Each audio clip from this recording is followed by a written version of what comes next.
What if your child isn't defiant? What if they're reacting to sensory overload? And what if the strategies that you've been using are actually making it harder for them to succeed?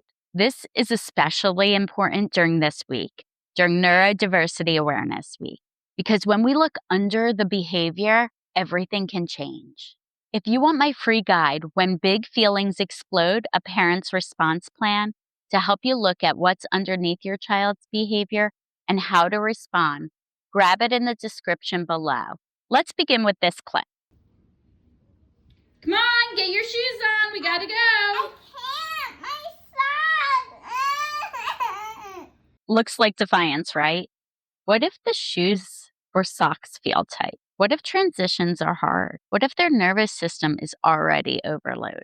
Sometimes it's not what it looks like at the surface. Neurodiversity simply means brains that are wired differently. While neurodiversity is the umbrella term we use for things like attention deficit hyperactivity disorder and autism spectrum disorder or sensory processing differences, here's the truth. All brains are wired differently from each other.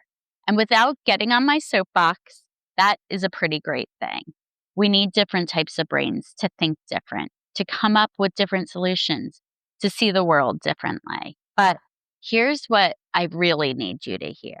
The strategies that support neurodivergent children support all children. So let's look underneath the behavior. When you ask the following questions instead of how do I stop this, you increase your ability to reflect.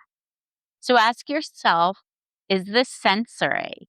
Is it skill-based?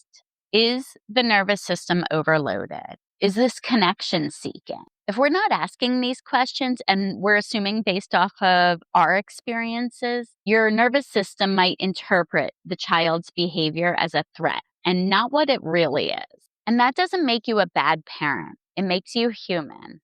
Here are some tools that can be helpful for all children, not just neurodivergent ones. First, prepare for a transition.